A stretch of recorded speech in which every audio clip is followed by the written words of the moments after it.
Bienvenidos. Welcome to Sala Comunitaria, Community Newsrooms right here, Homefulness, 832 MacArthur, like my sister say. What's up to all the folks out there in the digital divide? This is Muteado Silencio con voz de migrantes en resistencia. And we find ourselves right here at Sala Comunitaria. And just real quick, what Sala Comunitaria is basically, we gather once a month and opening up the space for the community, for the concerns, to inform what's going on in our communities. Um, yes, and so this poor magazine, poor people led, indigenous people led organization, and we also media arts, right? Like I repeat myself over and over again, media is an important tool that sometimes is being used against poor folks, folks of color, low income communities, to speak down and to also silence us, right? And so, yes, today, August 7th, right? Black August, George Jackson, all the revolutionary freedom fighters, that we remember on August. Just happy to be here with my familia, Poor Magazine, Homefulness.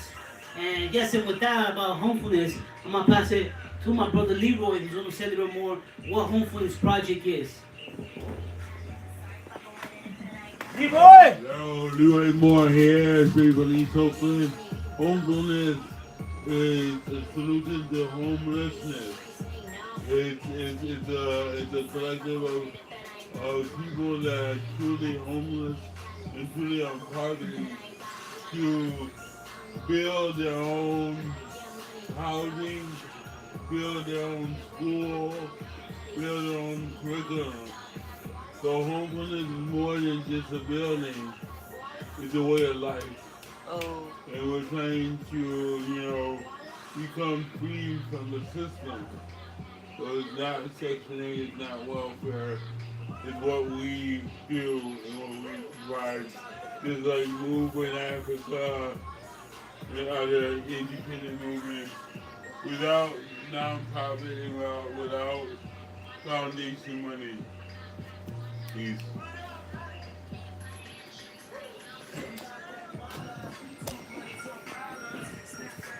Hey, what's up? We're all the people you don't want to see, never want to be. Look away from me. What you gonna do? Arrest me? We're in your city. Yeah, we're broadcasting live here. If any of y'all who might want to tune in, write in, speak in, send in questions on the digital streets, please do. Just really quickly, promo. This is Poor News Network, PNN, not CNN, and KEXU 96.1 FMLP.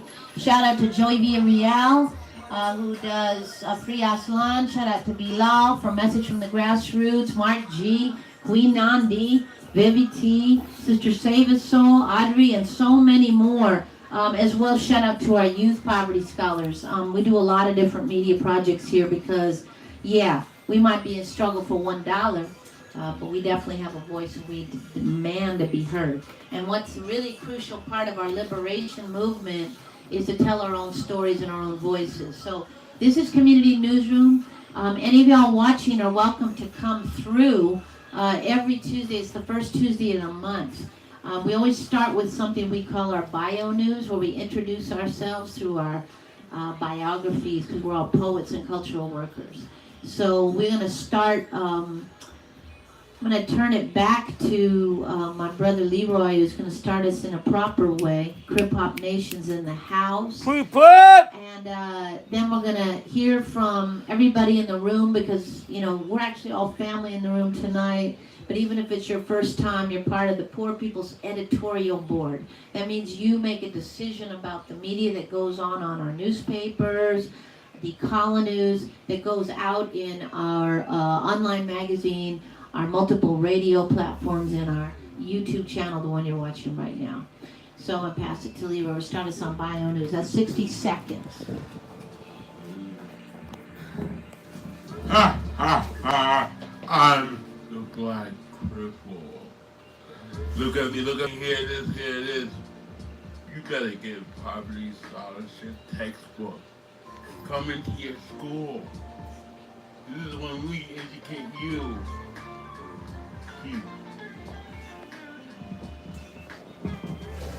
I'm D, and I'm a resident of Homefulness. Yeah, I'm a poverty scholar, always in struggle for $1. I usually rock my jailhouse attire because me and my poor mama did jail time just trying to stay alive and housed in this holler. It's a little hot. But the bottom line is, orange ain't the new black. No matter what Hollywood tells you, it's actually the reason I walk in that orange jail suit most of the time is because I'm uninvisibilizing our poor people's lives. Because most people perpetrate the violent act of looking away. And our goal at POOR is coming out of research, which we do every Tuesday. Any of y'all are welcome to join us. That's Poor People's Media, live and direct from the encampments, from the doorways, from the benches, and from the parks where they're no longer public, where we serve healthy organic food and make sure that people have their own voices. So that's also going to be one of the KEXU radio shows that'll be on every Tuesday between 4 and 5 p.m. No, excuse me, 5 and 6 p.m. Yeah. So tune in to hear more of that, and you can also look on Ruthless Radio on Poor News Network.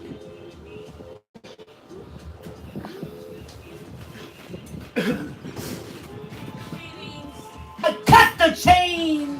I cut the chain of slavery and holding my community in cages. I cut the chain! I cut the chain of mental slavery imposed by the colonizer decades ago. Muteado silencio, presente y me alegro. Mis palabras son mis balas, mi lápiz es mi arma. Muteado silencio, my words are my bullets, my pen is my gun. So sit back and relax, cause we're gonna drive by your minds. My name's Thiago from Berkeley, the one they didn't shoot 27 times, just trying to live and survive and stay alive in the digital divide and help my brother and sister, because there is no I in team. Ashe. I'm Psycho Sasha. Yeah. Sasha! Whoop whoop! Alright, Introducing yourself. yeah. And you? Hello everyone, my name is Juju, baby mama doula, Poor Max supporter, auntie of the children's, and my daughter goes to Decolonize Academy.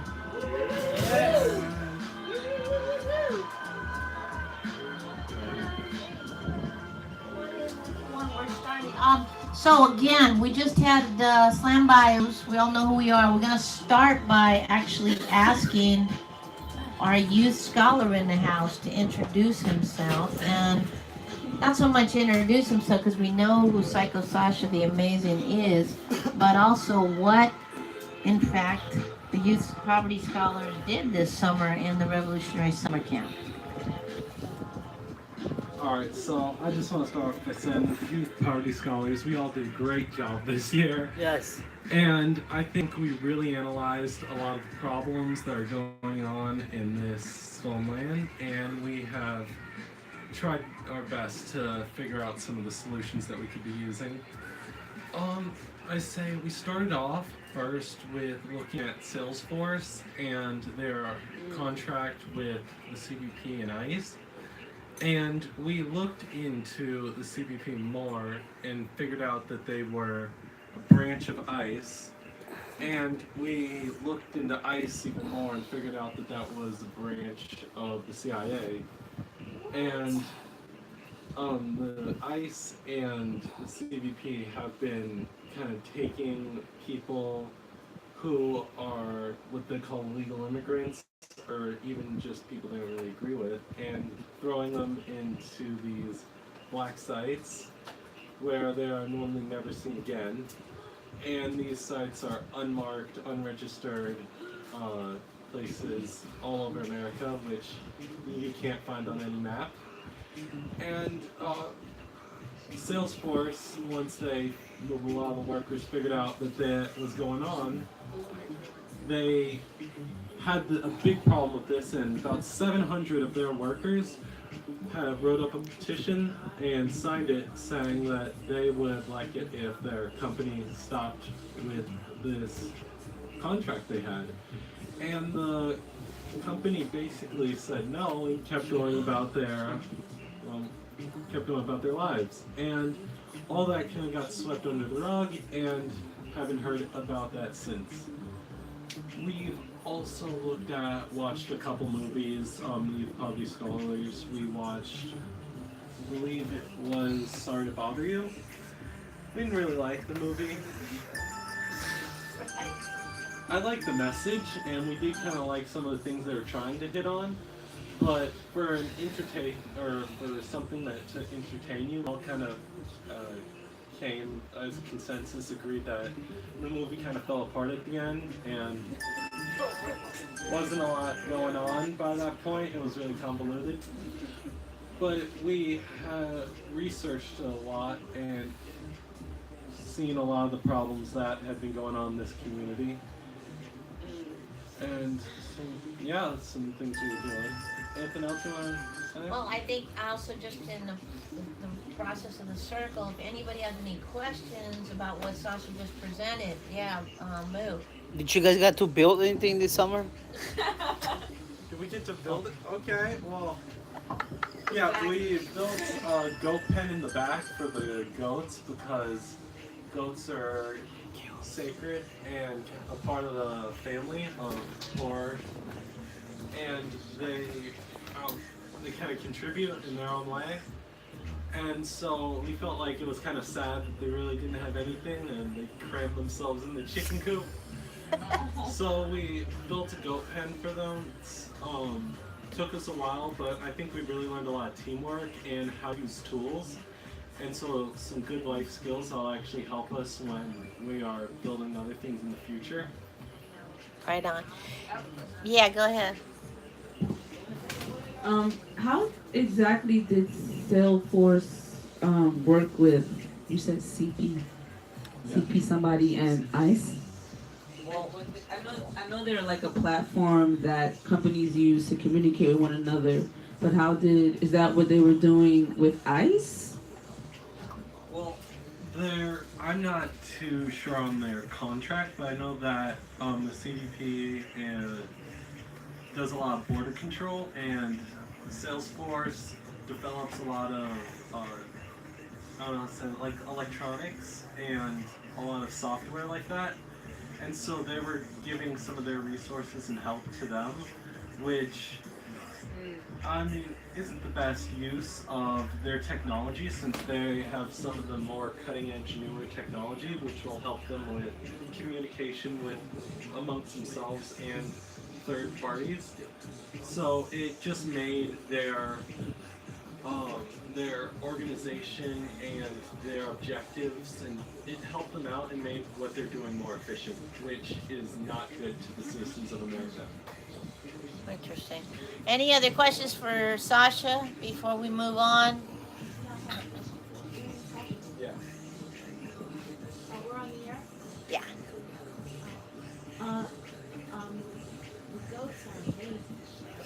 And how did you get around? Were there any codes?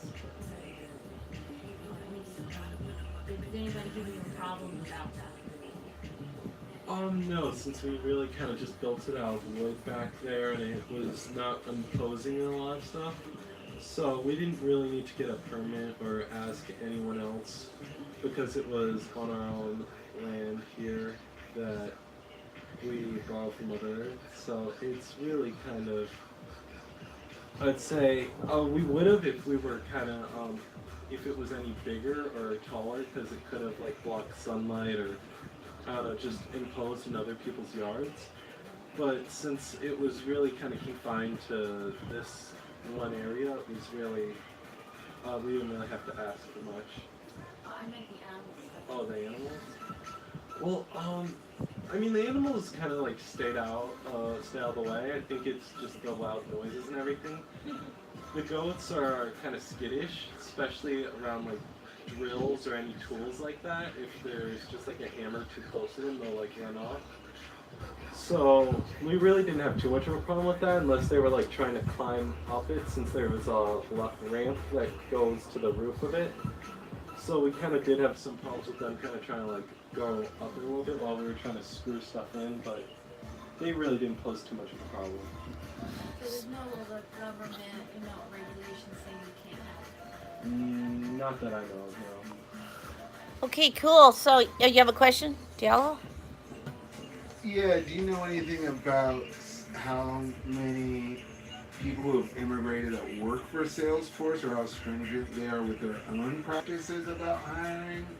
I mean, I've had a couple of friends that have worked for Salesforce, and I mean, are they sort of active in the community? They have that big building in the center of town, and I know everybody's hunting for living wages and places to live.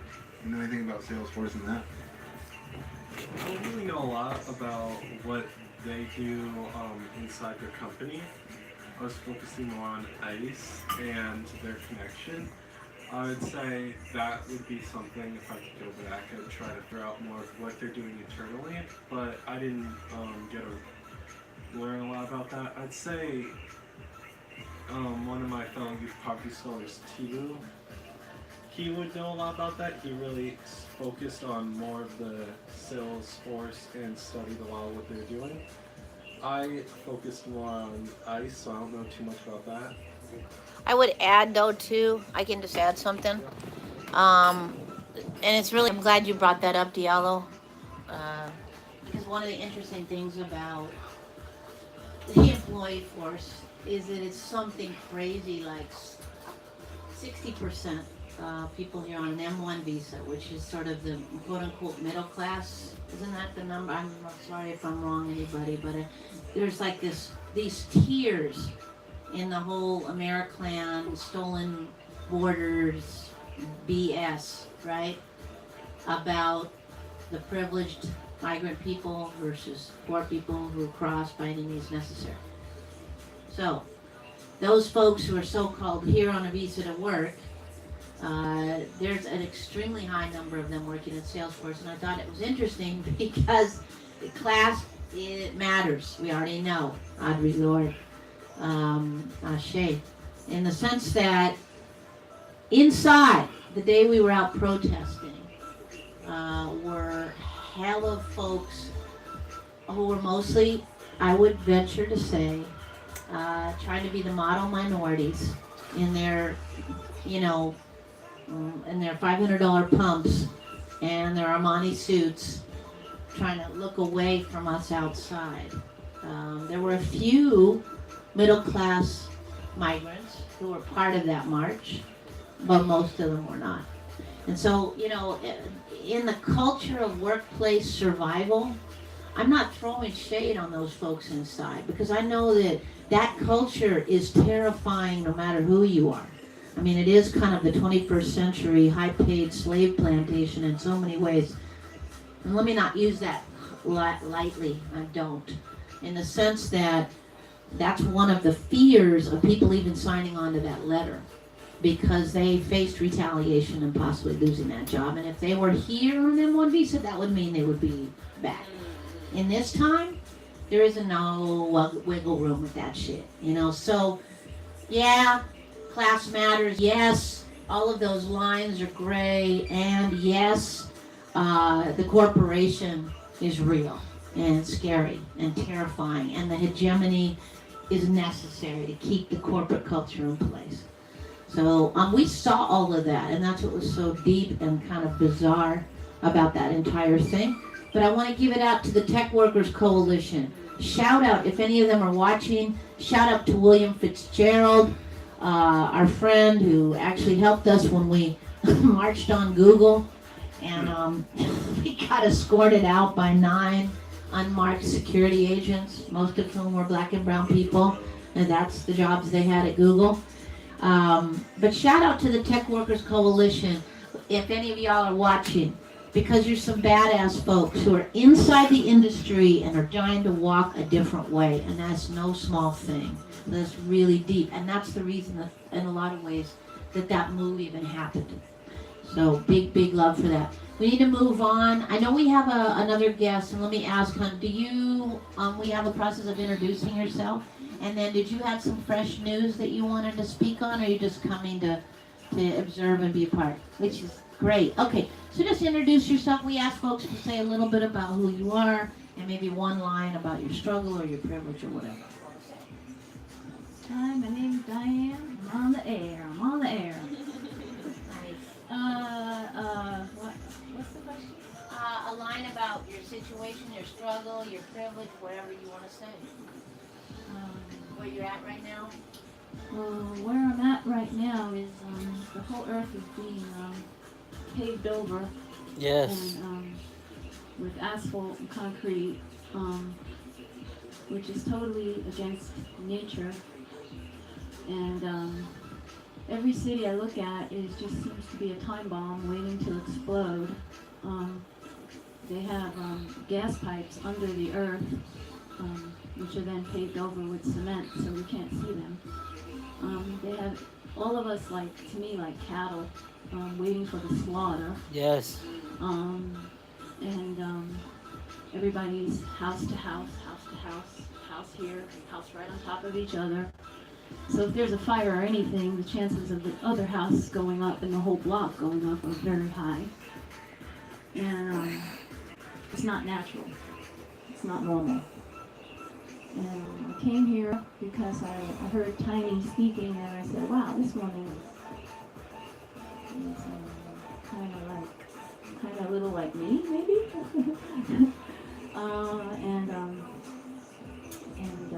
I guess I am privileged because I live in El Cerrito, which is a suburb. Thank you. Welcome, Diane. Right on. Yeah. So in our circle, who has fresh news? I know Leroy probably do. I do too. Oh no, we're just making sure that we keep making sure our fists are up. You want to give the phone a... Yeah. Here's something. Alright. After you say it, they're trying to... Alright, so I got news, of course. Got two, one news and one report back. I'll start with the report back. Every summer, Hip-Hop does one major event. Because we're on a society, we do one major event a year. So, last year was our 10th anniversary. This year, Hip-Hop hosted disabled people from the Congo. And that was really, really big because they're broke, the boss is broke, what we all made through, and they stayed with me for a whole week, and you can see that online and for magazine and stuff like that. And from that meeting, we're talking now for next summer to have a Hip Hop Africa concert in the Bay. So they will come back on the chapter from Uganda will be here, and people from South Africa will be here. So that's a big, huge thing that we're going to do next summer. Yeah. That's good. And we're doing it with exercise outlets. Yeah. So what my news today is next week I'll be interviewing on Pro Magazine's news hour on YouTube. I'll be interviewing T.L. Lewis from AHEAD, an organization, only organization I know of that deals with deaf prisoners. And usually in the prison, activism, you don't really hear enough about prisoners with disabilities or prisoners that are deaf. We hear about the hunger strikes, and that's really important. But we don't hear about how, especially this administration, has just cut back on video communication in prisons. So that cuts back on deaf prisoners even communicate.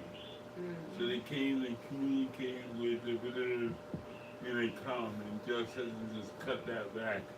So we're going to talk to T.L. Lewis about that, and about the whole issue around deaf and disabled prisoners under this administration because it's just going under the radar. Even our activists don't really talk about it. So I'm really excited about that. And T.L. Lewis has been doing this since day one, and she's a person of color, black woman that's deaf and that's doing this activism alone. Yeah. Questions? So was she formerly incarcerated? That's number one. Wait. And then number two, can you kind of comment, and I know, not throwing shade, not talking ish, because that's not what we try to do here, but more lifting up our fellow organizers who work on issues of incarceration. Shout out to Joey V. Real, shout out to Bilal, shout out to Mark Z. All of us are none, that's what's up, we love you. But can you kind of just say articulate a little bit more how you see, because you know how we feel a little bit about the issue of poverty and homelessness not being included in the conversation about incarceration either. So can you flesh that out a little? Yeah, just the issue around, prison activism and activism on the left when it comes to people with disabilities and poverty. Is this a hush-hush issue? People feel shame about it, for one thing. And people feel shame about it. So, of course, activists and lawyers don't talk about it because it doesn't make it from the shame to the pride. So that's what the history of activism, prison activism around disability. The late Kilu Nasha was the first one in the San Francisco Bay View newspaper. Was the first one that really talked about disability and disabled prisoners.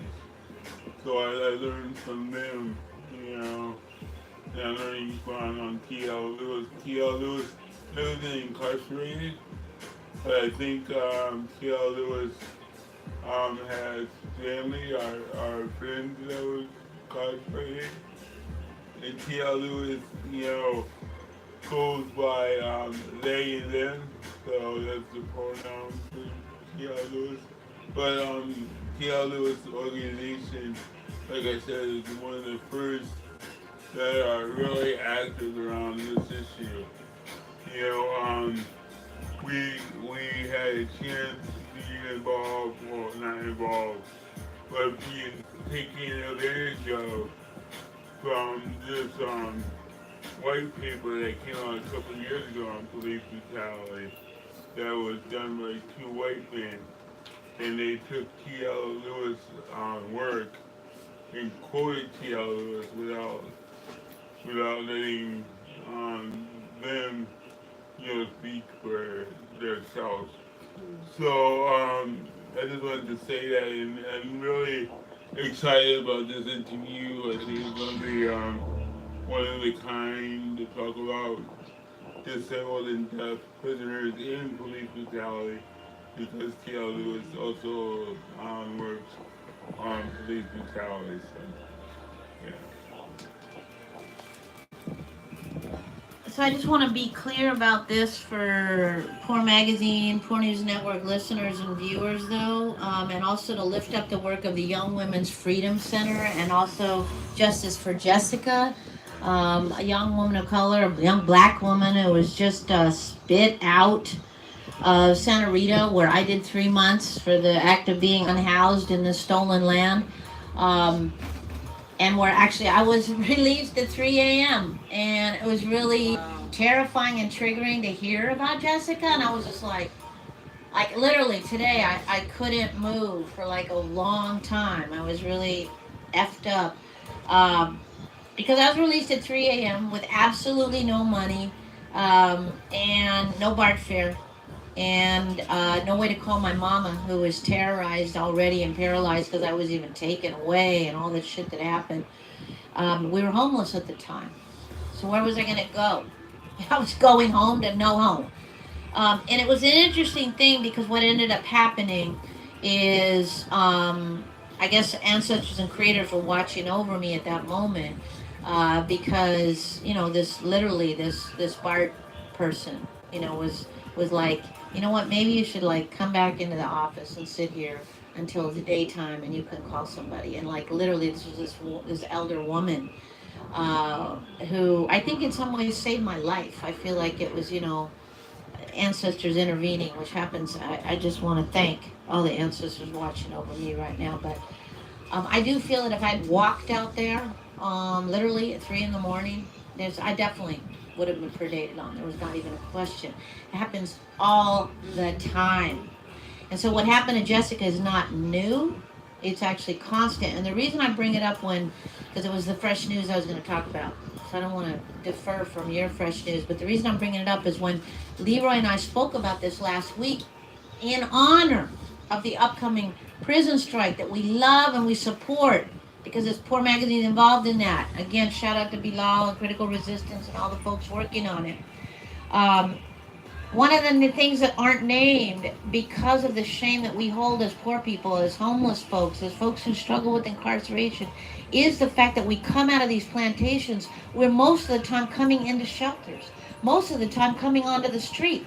Something like 60% of or more of the people we search with in our Ruthless Radio literally came out of jail to sleep in a fucking tent. And when is that conversation ever included? I just want I want us to lift that up, because that's one of the things I think poor is on this earth to do, right? Lift up that particular piece of the narrative, to also send love to Young Women's Freedom Center, who are doing that, who are naming poverty as they talk about Jessica, as they talk about the justice for Jessica, as they talk about the impact on poor people when released from these plantations. And so as we also lift up the relationship between disability and how it's never even thought of, right? The ways in which poor folks are dealt, these HELLTH care systems, so they're in these plantations, oftentimes uncared for, untreated, spit out, put on the street, and then predated upon, right? So I want to just lift up those two issues. I want to thank you, Leroy, for naming that. Thank TL for the work that they do. And also to say that that's kind of some of the work that I feel has to happen, right? And I don't think that really up to now has happened, right? In this circle, so I'm assuming that we're all okay with Leroy's story process. Yes, yay. It's a yay. With the TL. I would also hope that you write something about it too, because it's serious, and you know, maybe that can be something we also work on. Anything else, or are you done?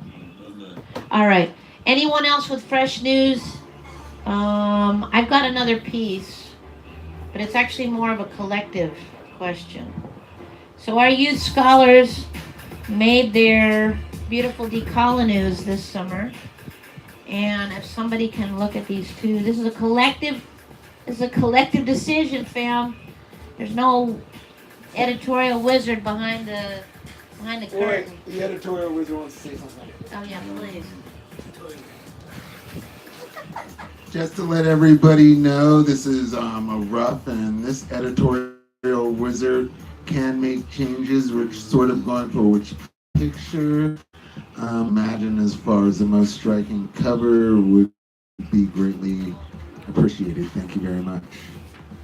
Well, it's also based.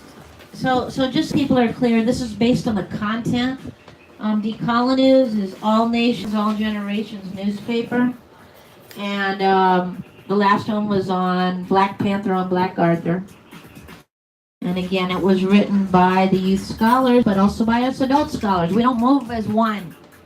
This is intergenerational. That's how you actually build change, is all of us working together, honoring our elders and our youth, honoring our mutual and actually very distinct voices. And as we often say, revolution will not be melted in a pot.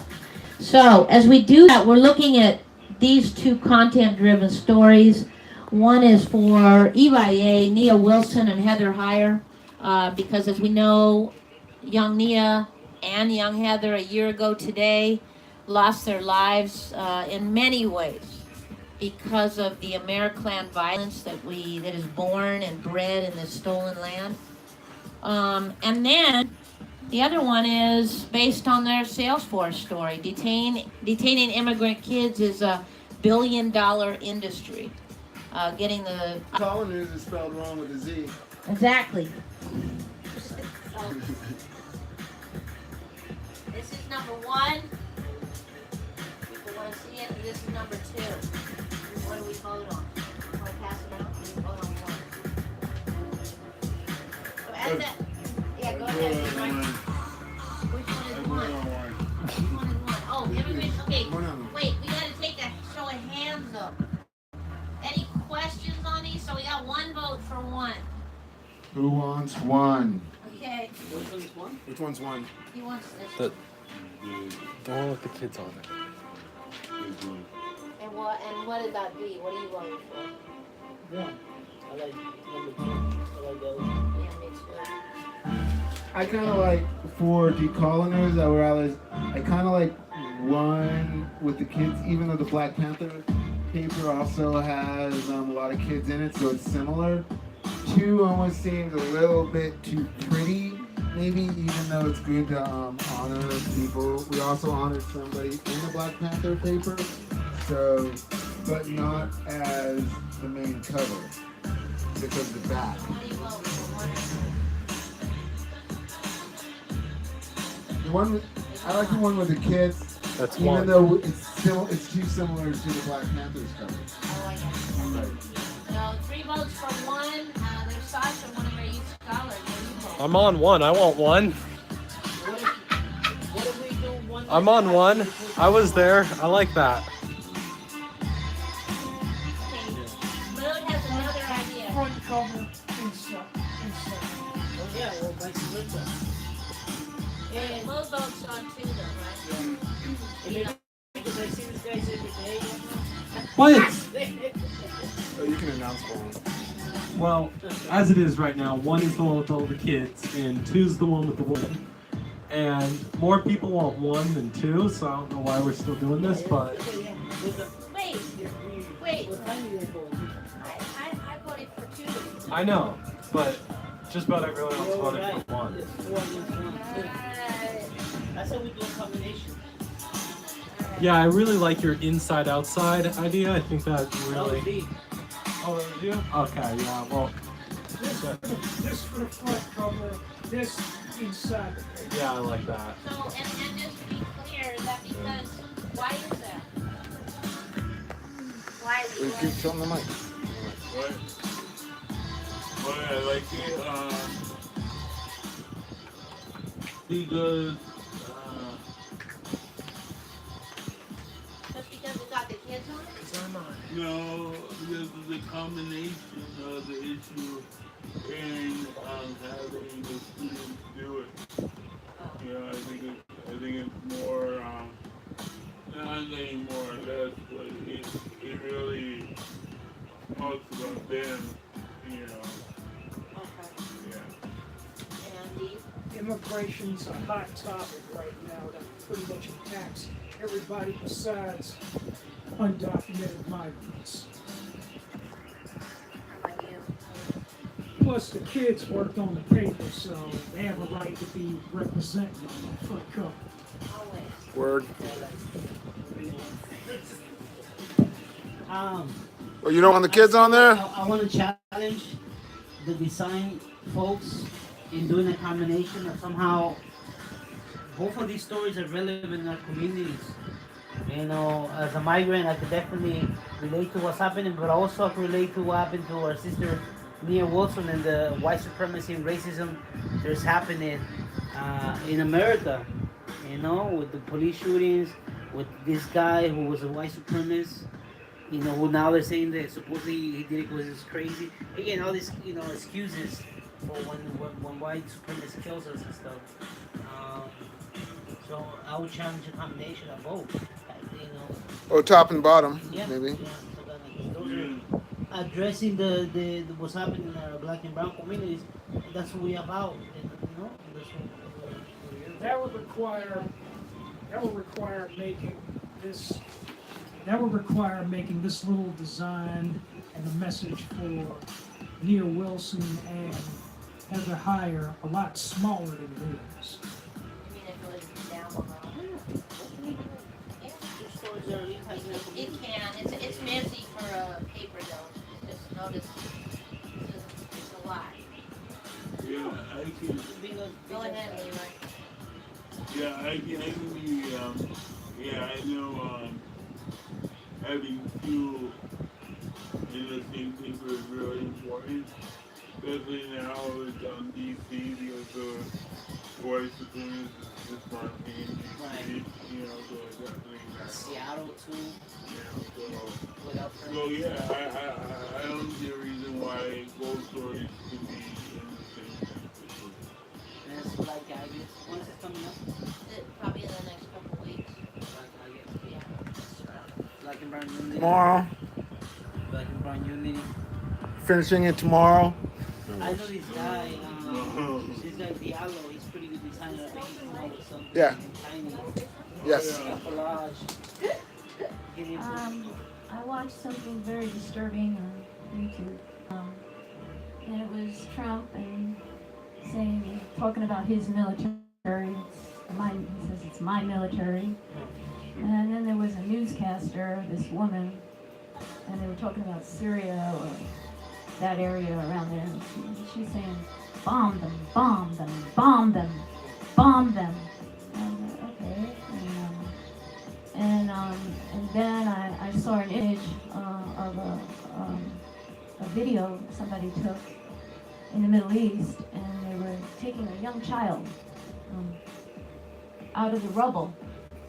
And the father or someone was picking this young child, like 4 years old, out of the rubble, and the child was dead. And the child was dead.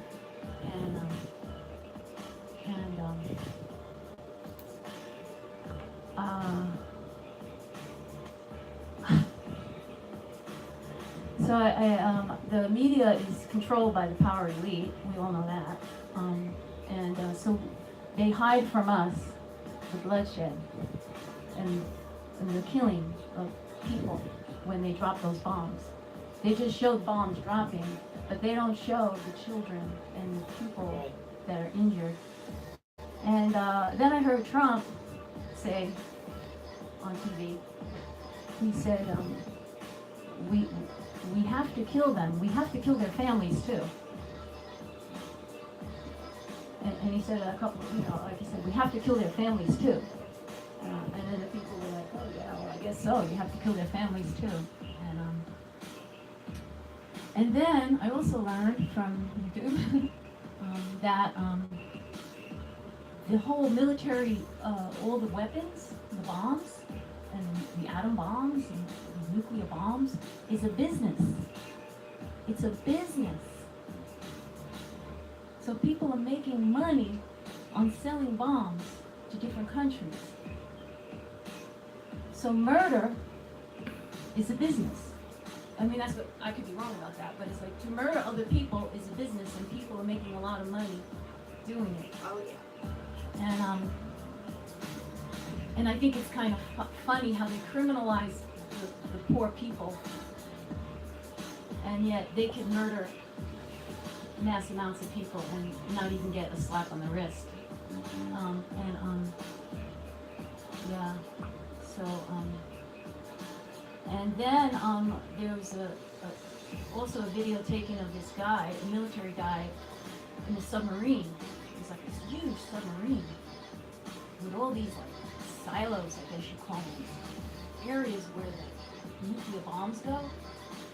And they're talking to this guy, and he says, they talk about Hiroshima and Nagasaki, and he said the bombs we have now are 30 times stronger, more powerful than the bombs from Hiroshima and Nagasaki. So we don't know what could happen. I mean, this country thinks it's so, you know, like we're Trump. So I mean, we're so big and bad, nobody's gonna touch us. But you know, those bombs can come on us too. Right. Thank you. We could have a nuclear holocaust right here. That's right. It's beautifully said. And it brings me to the last topic that I want to ask, my last little news. Thank you for that, because that put the redunculous horribleness in perspective. One of the things that we talk about is, you know, keeping things specifically very community-based, what it is that we as a community of folks who are always in struggle with these institutions and police and prisons and all these places and the scam lords, but you know there is this huge thing that's happening around us, thanks mostly to Trump a clown, but you know it was way out here a long time before he was in office, right? That's what this country's stolen on, right? It was built on that shit. But there is this redunculous white power thing happening. So, right, so I'm wondering, because someone had sent us an email, one of our followers, whether or not we were going to say anything about it. And I was like, well, you know, we share stuff on Facebook and we talk about it. And at the same time, we live the hate. I walk in this melanin challenge skin and I navigate that white privilege all the fucking time because it's real as fuck. And we live in this stolen land where now those folks just needed a little droplet, you know, of respect so that they could get more insane. Anyway, I just wondered for the group, for the Poor Magazine family, and we can't take more than about 10, maybe 7 minutes to talk about this, but I mean, we won't even take that long. How, if at all, do we feel about this? Do we want to speak about it? I mean, we're always talking about racism and white supremacy, but what is the consensus of the group?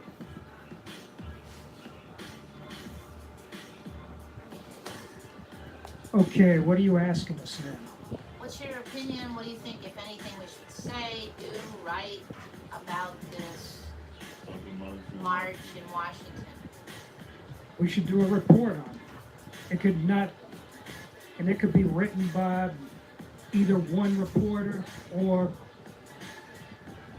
2 or 3 reporters who have knowledge about it.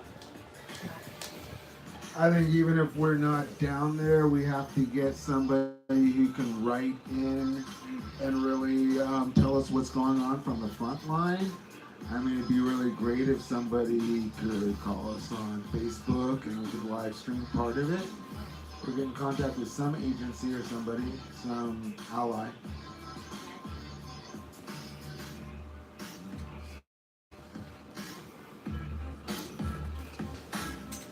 I think we need to go bigger.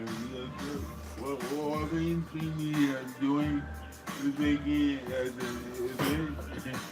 And we know as Poor Magazine, it's 24/7, 7 days a week.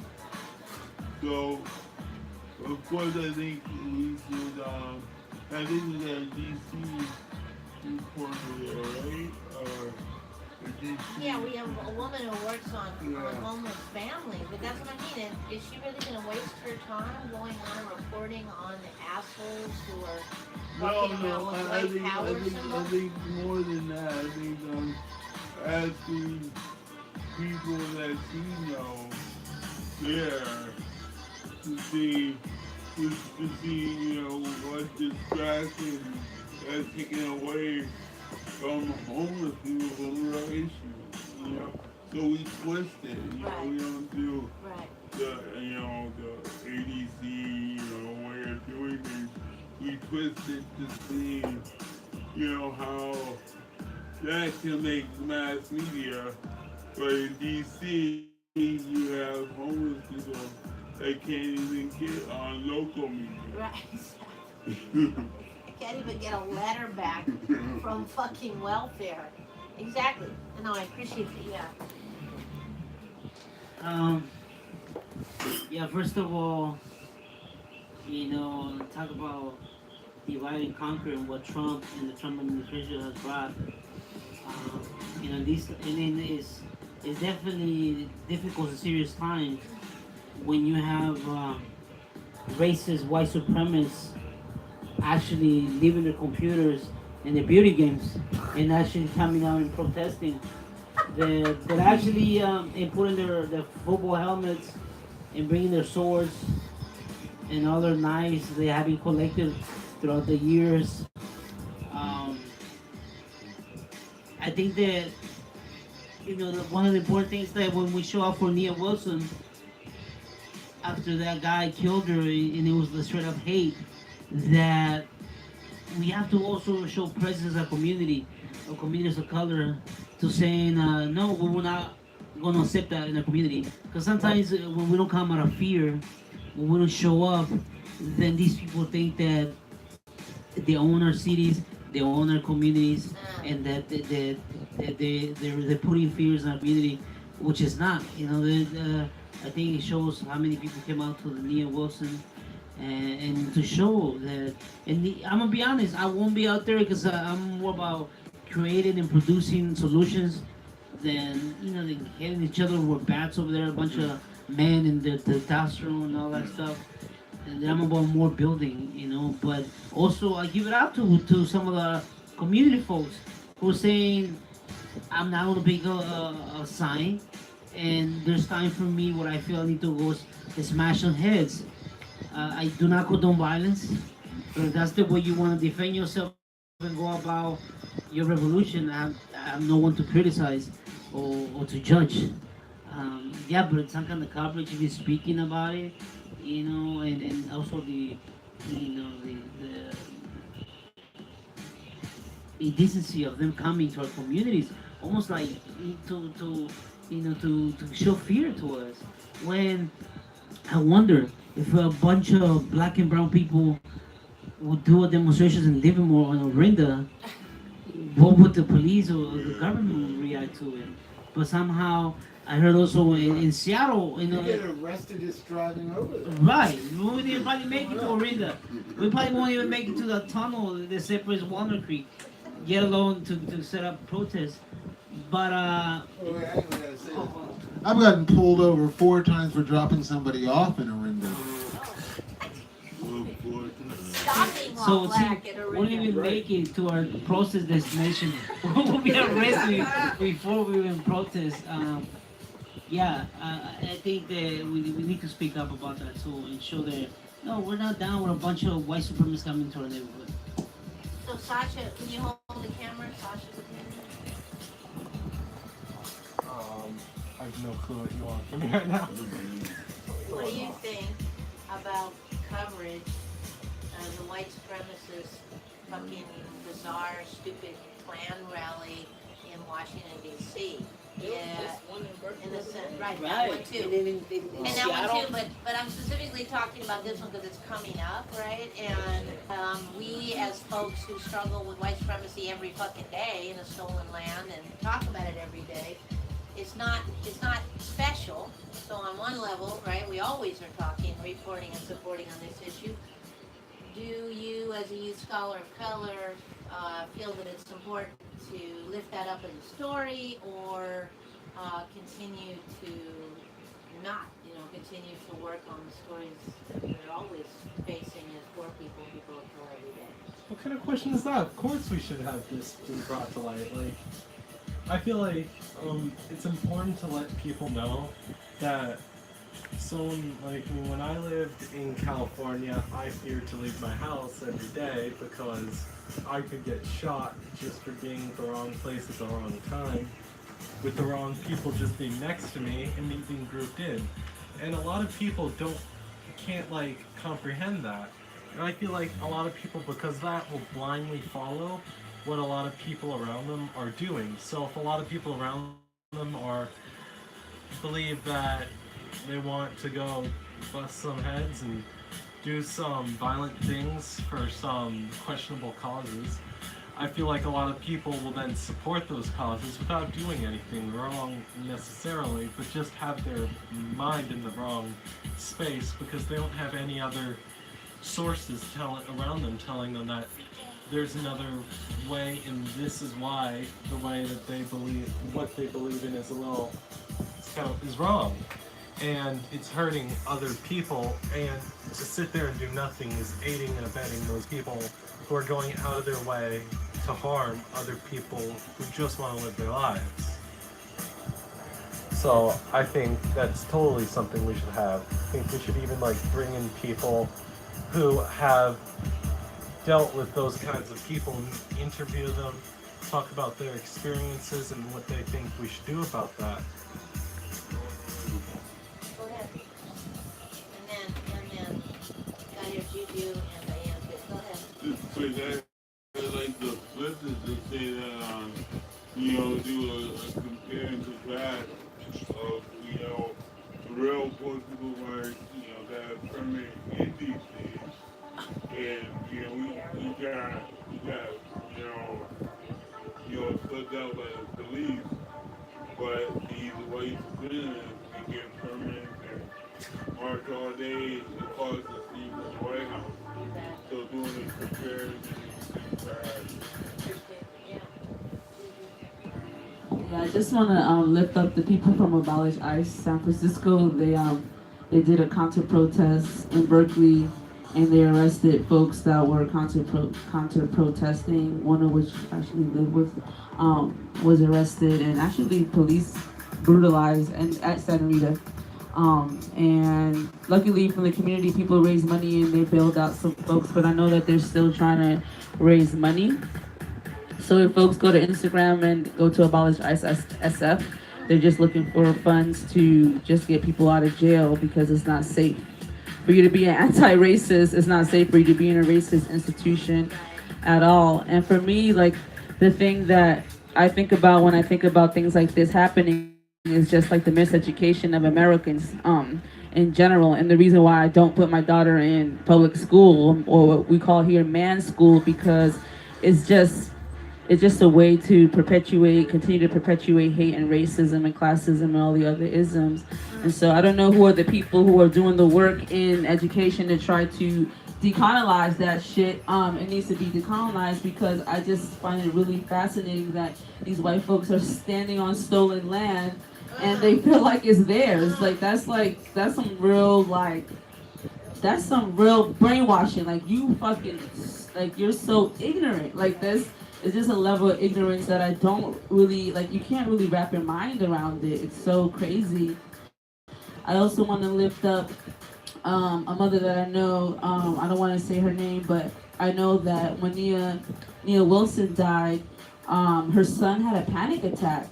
He's a black boy that lives in West Oakland, and he's just looking around. He's only 10. And his mom thought, because he has ADD or something like that, and his mom thought that it was the new meds, that he was just freaking out. And when he went to the hospital, they realized that it was a panic attack. And when we asked him what was going on with him, he said that he's driving around Oakland and he sees people homeless, he sees police brutality, he sees white supremacy, and this is a young black boy in Oakland, America, and he's having anxiety attacks. And that shit broke my heart. It broke my heart because our kids are living with this trauma, and it really is a disease. I think that this shit is an epidemic. Most of us are sad. Most of us are traumatized in some way or another, and it really disheartens me. And luckily, I have community here in Oakland, and a Lonely Land, and I have medicine, and I have Africanness, medicine, and learning more about Taino medicine, and realizing that that's the only thing, those are the things that I have that keep me going, and wanted to contribute that to this, to these conversations, and also realize that our babies are watching us, and we have to figure out ways to constantly give them cleansings, because it could really affect their health. He couldn't breathe, he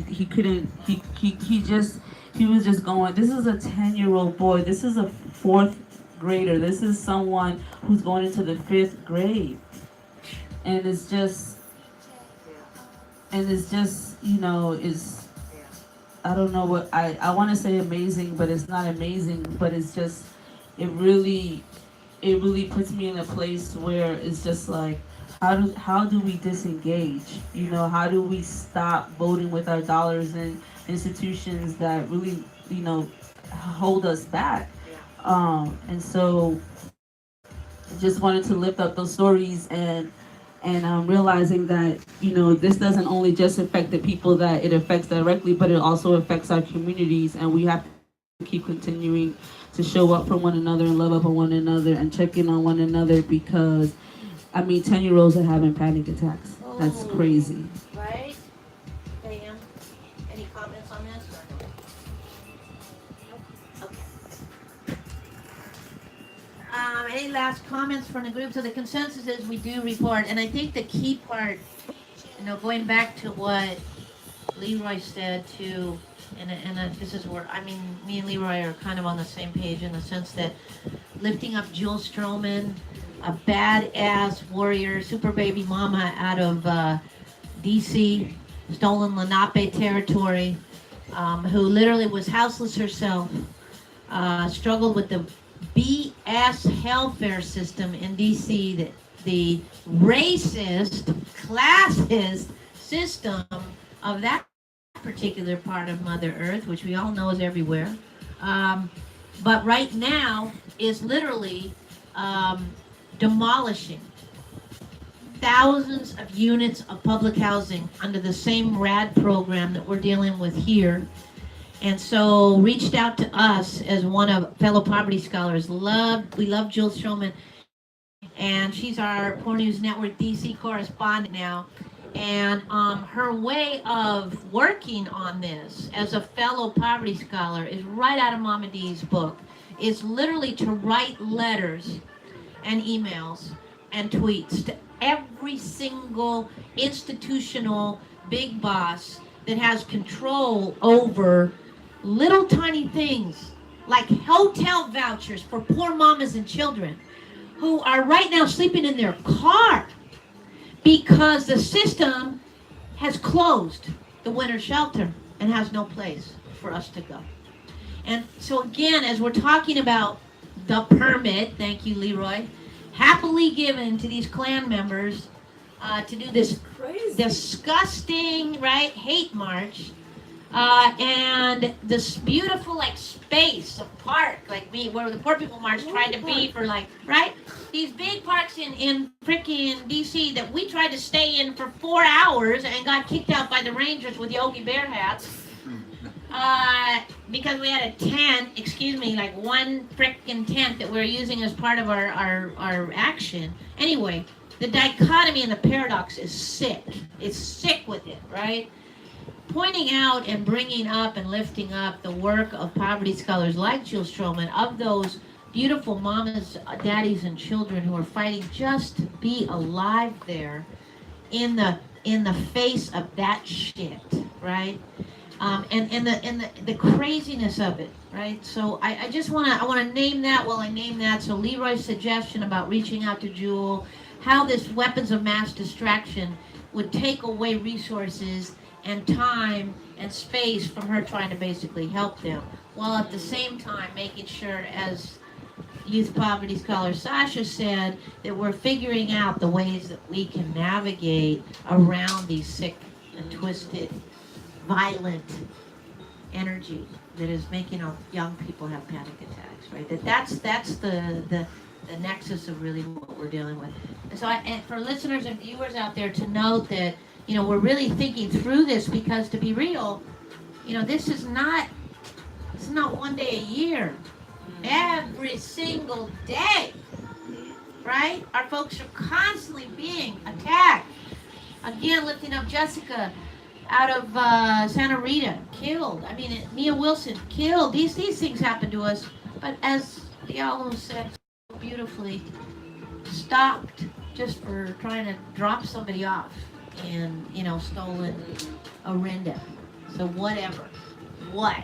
Like this happened because Trump and Klan figured it out, you know, and some white supremacist idiots felt powerful for a minute. Yo, time is up, fools! I'm just saying, I had to go there. Okay, so we're going to sign out. We're going to close out to all the people on the digital streets. We love you. This is Newsroom, Community Newsroom. We're going to close with our prayer, so we're going to sign off. Just know to stay woke, stay up, and this week, Thursday at 7 o'clock, we're going to be doing our meeting on radio. So if you want to jump on the KEXU bandwagon, be here or don't be here, and don't get up in it. Oh.